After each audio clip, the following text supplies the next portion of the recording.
Hi guys, welcome back to Lost in My Library. My name is Kate. Today I am doing my June wrap up. So in the month of June, I have a sticky note here with my little notes. I read a total of 4 books. I nearly read 5. I just didn't finish my 5th book by the time June ended. What? It's already July. What? Say what? Excuse me, what? Alright, so I read a total of 1,507 pages. That totals about 50 pages per day. There was one day that I read 400 and something pages? Go watch that reading blog. I'll leave a link in the description. Or if I can figure out the eye icon, it'll be up there. So I gave a total of 2 4 stars, 1 3.5 stars, and a 5-star read. So that averaged about 4.125. Not a bad average. That would have been higher if I hadn't changed my mind on one of them. So I read 2 middle grade, 1 YA, and 1 adult. And then the genres are very diverse. I read 1 historical fiction, I read 1 fantasy, 1 paranormal, and then 1 contemporary. And for my representation, actually 3 of the 4 books that I read had both LGBT rep and POC rep. Just one of the book had neither. Sad. So let's just get on with what I thought. 2 of these I've already done reviews on, so I'll leave links in the description to those. But let's just get on to my thoughts. There are other ways to beat someone than with fists. First book I finished in the month of June was Anadarko by Kirsten White. I have a whole review for this. I gave it 4 stars. It has LGBT rep in it with the main character Radu and possibly Mehmed. I still haven't figured out how to say his name. The POC rep, I believe, just based off of the culture of Mehmed and his people, I believe that to be of Middle Eastern descent, people in the Middle East. So obviously that is people of color. I really enjoyed Anadarko. I enjoyed it a lot more than I thought it was. I did not know what I was getting into. I knew it was YA. I honestly thought it was fantasy. It looks like a fantasy novel. Just looking at it. Looks like a fantasy novel. Is it a fantasy novel? No, there is no fantasy elements other than it's just an empire that is kind of the villain, but kind of not. It's a confusing kind of thing, and you really have to get into it. It's a heavily political historical fiction. Fictional historical fiction.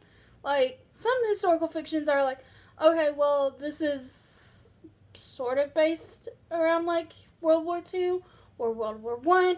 No, this is completely fiction. The places are real, or were real, but it's historical fiction. It's completely fictional. Everything that's happening basically is fictional. Really, really enjoyed it. If I thought there was going to be more romance because it's YA, I actually enjoyed that there was not a lot of romance, and I enjoyed the LGBT rep that was in this book. That's actually the most likable couple or potential couple in the book is the possible relationship between Radu and Mehmed. I hope that they actually get together and not Lada and Mehmed. I don't think they're going to be a good matchup if they were to match up. So like I said, I've already did a review for this. I'll leave a link in the description. Every time I get nervous or scared, I remind myself that every good story needs twists and turns, and every heroine needs an adventure. The next book I read, I was so excited to finally get to this. It was City of Ghosts by Victoria Schwab, V.E. Schwab, as most people know her as, the author of books such as Darker Shade of Magic series. In one of my last videos, I called it the Gathering of Shadows series. I'm so sorry. I really enjoyed A Gathering of Shadows, but it's the Darker Shade of Magic series. And she has also written The Invisible Life of Addie LaRue. I love this book. I love stories with ghost hunters. I adore it. I love a good ghost story. I love haunted house stories. I love everything ghost. Maybe that stems from the fact that I watched a lot of I've watched every single episode of Supernatural. Maybe that's where this stems from. It probably has a lot to do with it. I have a whole review for City of Ghosts. I'll leave that in the description as well to hear my whole feelings about the book. I really enjoyed it. Cass, I remember her name now. Cass, the main character, can be slightly annoying, and that's kind of what brought the rating down. And there's a lot of pop culture, but I've been to Edinburgh, so this was a trip back. Take me back to some really good memories.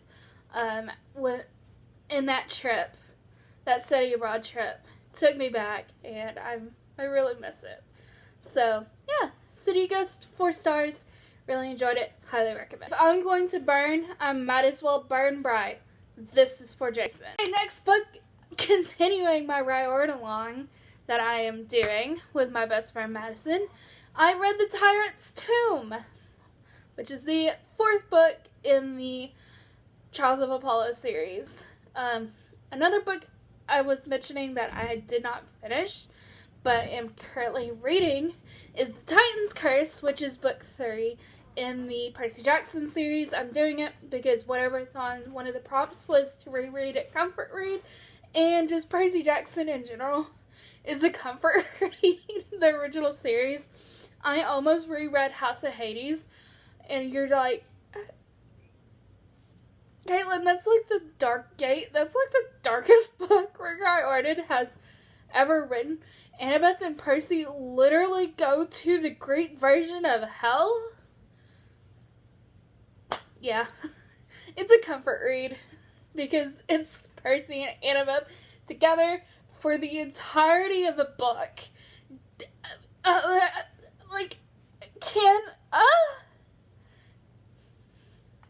Why don't we have more of this? Why don't we have more just Percy and Annabeth together doing things? If Rick Riordan wanted to write just a contemporary novel, no mentions or like slight mentions of the Greek gods, it'd just be Annabeth and Percy doing stuff, being a cute couple. I would eat that up. It'd be my, why? Anyways, we're getting off topic. Tyrant's Tomb. Anyways, Apollo shows up in Titan's Curse. That's why I was mentioning it. And seeing how different Apollo is in the Tyrant's Tomb versus what he was like in the Titan's Curse when we saw him is very jarring. He's very different. I sobbed. There's a whole reading vlog for me reading like a big chunk of this book. I also kind of gave my thoughts there.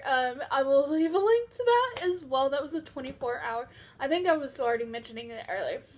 It's a 24-hour reading vlog, and I sobbed, and I had a breakdown, and I'm okay with what happened. I've made my peace with what happened. The beginning had me crying. The ending had me crying. I was just an emotional wreck the entire time. It feels like getting punched and then getting hugged and then getting punched again and then hugged again because you love Rick Riordan. if this is what the third book and the fourth book made me feel, I'm very terrified of what Tower of Nero is going to be like. I am terrified to read that book now. Luckily, I have time because my friend Madison has not read The Tyrant's Tomb yet. So I have time to just... before we get to that. Before we even touch Tower of Nero. Oh, I'm just like shaking now. Oh, I don't know if I'm ready. I'm not ready. The last Olympia made me cry. The Cypher's Shadow didn't make me cry. It's not really sad. It's not sad. It's a good ending. I just need more Kane Chronicles in my life. Please give me more Kane Chronicles. Rick Riordan. Please. Pretty please. The cherry on top. Please. Can we have more? Sorry.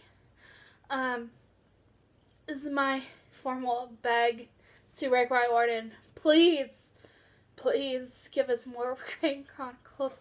I need to understand, I need Rick Riordan to explain to me what the dynamics of Sadie, Anubis, and Walt are. I need to know the dynamics. What is going on? I just need answers, and I'm not going to get answers. My hair is just getting more frazzled by the second. Okay, moving on. Timestamp. I keep going off about other things that aren't Trials of Apollo. Yeah, this has POC rep. Raina giving us... okay, so Raina is Brazilian, I believe. And then we have Hazel, who is African American. She's from Louisiana. We have Frank, who is Chinese Canadian, actually. Yeah, so we have quite a bit of representation. Also LGBT. Although Raina hasn't come out, spoilers, she joins the Hunters at the end of the book. She joins the Hunters, so I feel like there's a prophecy that like she's just going to get her heart broken all the time by men specifically, so I feel like she might be asexual. So at this point now, I feel like she might be asexual. So I feel pretty comfortable with putting LGBT rep in there, with Raina being the representation and part of the representation for person of color. Alright, let's just move on to the thing about losing someone is that it doesn't happen just once. It happens every time you do something great you wish they could see. Every time you're stuck and you need advice. Every time you fail, it erodes your sense of normal. And what grows back is decidedly not normal. And yet, you still have to figure out how to trudge forward. So, the last book, actually the first book, I read it in the month of June. I just put this in the wrong order. Is The X Talk by Rachel Lynn Solomon. This is a story about two people who, at the start of the novel, don't really like each other.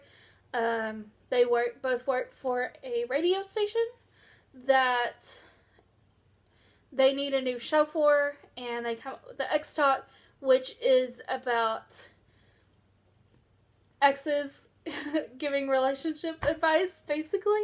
Instead of a couple, it's two exes. But the thing is, they've never dated.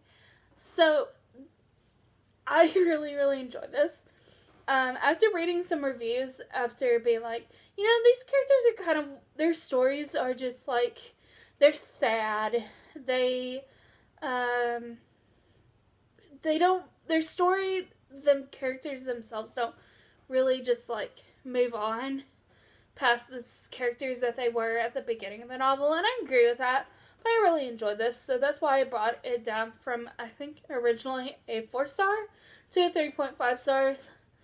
I don't remember if I've actually done a review for this book. If I have, I'll leave a link in the description to this. I think the only one I definitely didn't do a review on is The Tyrant's Tomb, because I don't generally do reviews on Rick Riordan's books. I don't. It's just because I don't. There's a lot to what's happening. And generally spoilers for literally everything. Anyways, moving on. Next talk. The characters I loved. I loved Dom. I loved Shay. They were just... the banter and everything. The sex scenes were hot. She had a dog, and the dog's name was Steve Rogers. And it was just cute and fluffy. And I didn't know I needed that until I read it. Dom is a Korean American. And, well, Shay is just Caucasian. They're in a interracial relationship. It was just felt normal. Nobody questioned anything, and I really enjoyed it. There was a character who is a lesbian in the novel. She's the best friend and the producer of the X Talk. And listening to it is really good. I would highly recommend listening to this book because of the podcast, public radio show kind of aspect to it. I highly recommend. Whew. Okay, that's our last one. Alright, so thank you guys for watching. I really hope you enjoyed this. If you did, leave a like, comment, and subscribe if you so choose. If you've read any of these books, tell me in the comments below. Tell me what you thought. I'm sorry, it's starting to rain here. You may hear thunder. It literally just started thundering. So, I can't control it. Sorry, I'm not Jason Grace. I'm not dead.